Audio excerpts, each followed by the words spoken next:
सड़क सुरक्षा फोर्स पंजाब जीवन रक्षा के लिए प्रतिबद्ध 24 घंटे। मात्र 1 साल में सड़क दुर्घटना में होने वाली मृत्यु में लगभग 50% की कमी। ਕੁਝ ਸਮਾਂ ਪਹਿਲਾਂ ਮੇਰੇ ਭਰਾ ਦਾ ਐਕਸੀਡੈਂਟ ਹੋਇਆ ਸੀ। ਸੜਕ ਸੁਰੱਖਿਆ ਫੋਰਸ ਨੂੰ ਕਾਲ ਕੀਤਾ 112 ਨੰਬਰ ਤੇ। ਵਿਦਿਨ 5 ਮਿੰਟਾਂ ਦੇ ਵਿੱਚ ਇਹਨਾਂ ਨੇ ਆ ਕੇ ਮੇਰੇ ਭਰਾ ਦੀ ਜਾਨ ਬਚਾਈ। ਜੇ ਉਹ ਨਾ ਮੈਨੂੰ ਉੱਥੋਂ ਚੱਕਦੇ ਤਾਂ ਹੋ ਸਕਦਾ ਸੀ ਮੇਰੀ ਮੌਤ ਹੋ ਜਾਂਦੀ। मुख्यमंत्री भगवंत सिंह मान की कोशिशों से अपना पंजाब बन रहा है Rangla Punjab. 4 PM news network में दोस्तों आपका स्वागत है। मैं हूं आपके साथ राशिद ज़हीर। नीतीश कुमार का मसला तो चलो हल हो जाएगा, लेकिन देश विदेश में क्या चल रहा है थोड़ा इसके बारे में भी जान लीजिए।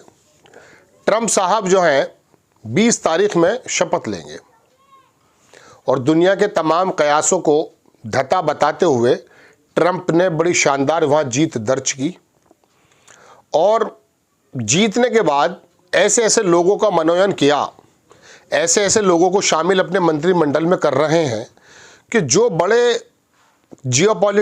पॉलिटिक्स के मद्देनज़र बड़े क्रूशल साबित हो सकते हैं। आप मिडिल ईस्ट में उनका नुमाइंदा देखें या इंग्लैंड में या रशिया में या चीन में, आपको एक कहानी नज़र आएगी। ऐसे में उन्होंने एलन मस्क को भी एक ऐसा विभाग सौंपा, वो मंत्रालय तो था नहीं, लेकिन एक ऐसा मंत्रालय का सर्जन किया गया कि जो तमाम कैबिनेट के मंत्रालय जितने भी हैं उन पर नज़र रखेगा और उन्हें ये एडवाइस करेगा कि दरअसल आपको क्या करना चाहिए और क्या नहीं करना चाहिए।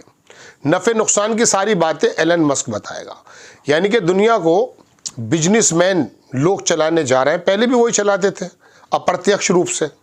अगर प्रत्यक्ष रूप से एलन मस्क जर्मनी की बातें करने लगा है तो बात अलग है। मैं आपको अमेरिका, ट्रंप और मोदी और भारत, ये 2-3 बातें बताने के लिए हाजिर हुआ।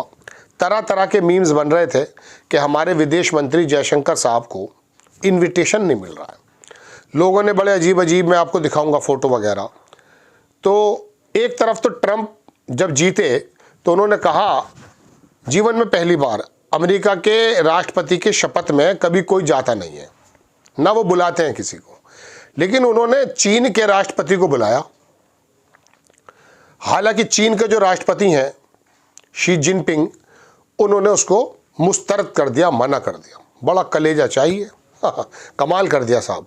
लेकिन चूंकि चीन भी एक बहुत बड़ी ताकत है, हालांकि ट्रंप ने बहुत जल्दबाजी का सबूत देते हुए चीन के राष्ट्रपति को इनवाइट किया था।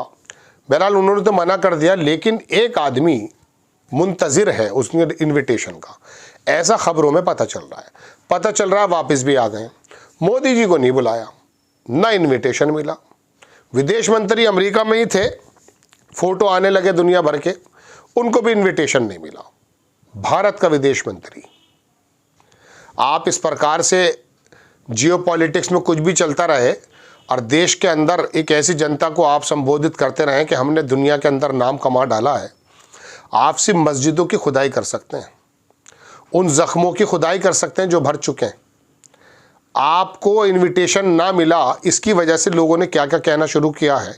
1-2 चीज़ें आपको बताऊंगा, फिर इसके अंदर जो इम्पॉर्टेंट बात है वो मैं आपको बताने जा रहा हूँ। आप देखेंगे दोस्तों, ये डेक्कन हेरल्ड की खबर है कि मोदी सेंट वेटर, शब्दों का इस्तेमाल देखिए, waiter to get invite to Trump's inauguration. मतलब विदेश मंत्री को एज ए वेटर कहा जा रहा है। सुब्रमण्यम स्वामी ने कहा है BJP over Jaishankar US visit. जो जयशंकर साहब की विजिट है उसके मद्देनज़र ये सुब्रमण्यम, या हालांकि कुछ ऐसे ही मैं कह सकता हूँ बकवास भी करते रहते हैं, ऐसे शब्दों का इस्तेमाल नहीं होना चाहिए, लेकिन बहरहाल इन्होंने ये बात कही है। एक जवाहर सरकार हैं, ये ममता बनर्जी के शायद राज्यसभा मेंबर भी हैं गालिबन। इन्होंने कहा Modi sent waiter to get invite Trump inauguration Subrahmanyam, वही बात लिखी है, लेकिन तस्वीर जो लिखी है begging at Time Square. Time Square वही अमेरिका का चौराहा है। इस पे लिखा है कि please give invitation for Trump inauguration. इनके हाथ में रख दिया बिला वजह, खड़ा कर दिया यहाँ पर। हालांकि ये व्हाइट हाउस के सामने खड़े होने की तस्वीर भी इनकी आ रही थी। दोस्तों बात यह है कि ये अखबारात जो लिख रहे हैं इसमें क्या मोदी जी जिम्मेदार हैं? अब की बार ट्रंप सरकार ये कहकर आए थे और ट्रंप के आने से यहाँ के जो मैं कह सकता हूँ कि हुडलम्स हैं, कुछ बदमाश प्रवृत्ति के लोग हैं जिनके दिमाग में 24 घंटे हिंदू मुस्लिम ही रहता है, वो बड़े खुश हुए थे। हालांकि ट्रंप ने आते के साथ ही ये कहा कि मेरे ऑफिस को ज्वाइन करने से पहले गजा की लड़ाई बंद हो जानी चाहिए। यूक्रेन की लड़ाई वो बंद कराने को बजिद है, और इसमें भी कोई दो राय नहीं कि ट्रंप के दौरान में लड़ाइयाँ नहीं होती हैं। ये तो दुरंगा व्यवहार जो बाइडन का था, डेमोक्रेट्स भले ही वो थे, लेकिन उसके बावजूद भी एक तरफ हथियारों की सप्लाई करना और दूसरी तरफ नरसंहार को रोकने की अपील करना और यूएनओ के अंदर जाकर के एब्स्टेंट हो जाना, ये तमाम चीज़ें दर्शाती थी कि उनका जो है ना मौक़िफ़ जो है, मतलब उनका जो ख्याल है वो बहुत सही साफ क्लियर नहीं है। ट्रंप का क्लियर तो है। बहरहाल तो मोदी जी इनका प्रोग्राम भी कराते हैं। हॉस्टन में कहाँ कराया था वो, अब की बार ट्रंप सरकार, इस बार से पिछली बार गुजरात में बुलाते हैं, और तमाम जितना डायस्पोरा है जो भारतीय वहाँ रहता है उसको ये बताने की कोशिश की थी ट्रंप के सामने मोदी जी ने कि देखिए ये तमाम वोट बैंक जो है हमने आपकी झोली में डाल दिया है। ये बात अलग है कि राहुल गांधी की विजिट से वो डायस्पोरा राहुल गांधी को कितना ज़्यादा सिरमौर बना रहा है, वो बात अलग है। लेकिन फिर भी मैं आपसे बताना ये चाहता था दोस्तों कि क्या हमें इन्विटेशन की जिस प्रकार की बात चल रही है लाइन में लगना चाहिए। अपनी इज्जत अपने हाथ होती है। जियोपॉलिटिक्स के अंदर दुनिया के लोगों के सामने ज़रूरत बना जाता है। रशिया एक ज़रूरत है। गैस अगर यूरोप की बंद कर देगा या कर रहा है तो यूरोप के होश उड़े हुए। यूक्रेन पूरी दुनिया के अंदर गेहूं का निर्यात करता है, ज़रूरत बना हुआ है। बहुत सारे, चीन को देख लीजिए, पूरी दुनिया की मार्केट पर कब्जा कर लिया उस आदमी ने, उस देश ने जो 90 में हमारे साथ खड़ा था। आज पाकिस्तान के बारे में, अभी जापान और जर्मनी की जो इकोनॉमी है थोड़ा सा श्रिंक हो रही है। आप देख लीजिए कि भारत जो है वो चौथे तीसरे नंबर पे आ जाएगा। इस वजह से नहीं कि भारत का रुपया बड़ा मजबूत हो गया है, वहाँ की तो बात ही अलग है। इस वजह से कि जर्मनी और जापान की जो अर्थव्यवस्था वो श्रिंक होती जा रही है। वरना ताज़ा खबर परसों तरसों की तो मैं आपको दिखाई देता हूँ। आप वो खबरें दरअसल में नीतीश कुमार के शोर में सुन नहीं पाते। जो पोर्टफोलियोज़ हैं, FIP बोलते हैं, FPI बोलते हैं गालिबन उसको, देश में 99% पैसा निकाल करके उन लोगों ने चीन और अमेरिका की मार्केट में लगा दिया जो भारत में पैसा लगाना चाहते थे।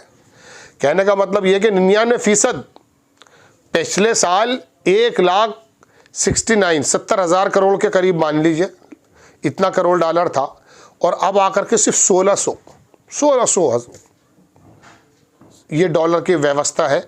मैं इस फिगर को चेक करने के लिए थोड़ा सा देख लेता हूँ। मैंने 2-3 दिन पहले ये स्क्रीनशॉट तो लिया था, मैं लगा देता हूँ आपके सामने वो स्क्रीन को शॉट भी कि एक्चुअली में हो क्या रहा है और आपको बताया क्या जाता है। सबसे बड़ी बात तो दिक्कत ये है कि आपको बताया क्या जाता है, बाहर के लोग पैसा कितनी तेज़ी से निकाल रहे हैं ये नहीं बताया जाता है आपको तो दरअसल ये बताया जाता है कि देखिए हमने जो है फला मस्जिद के नीचे से खुदाई कर डाली है, ठीक है ना। इस तरह की चीज़ें मौजूद हैं। देखिए फ़ोटो मुझे मिल नहीं पा रहा, मैं लगा देता हूँ आपकी स्क्रीन पर कि FPI का हाल क्या है, फॉरेन पोर्टफोलियो जो इन्वेस्टर हैं उनका हाल क्या है। खैर तो दोस्तों ये असल कंडीशन है कि हमारे विदेश मंत्री और हम लोग इन्विटेशन की लाइन में लगना चाहिए। चीन की तरह देखो ना, मना कर दिया उसने, क्या हाल बना दिया है। आपको खबर कैसी लगी अपनी राय ज़रूर कमेंट्स बॉक्स में डालिएगा। चैनल को सब्सक्राइब कीजिएगा, शेयर कीजिएगा। नेक्स्ट टाइम मैं किसी खबर के साथ हाजिर होता हूँ। जय हिंद।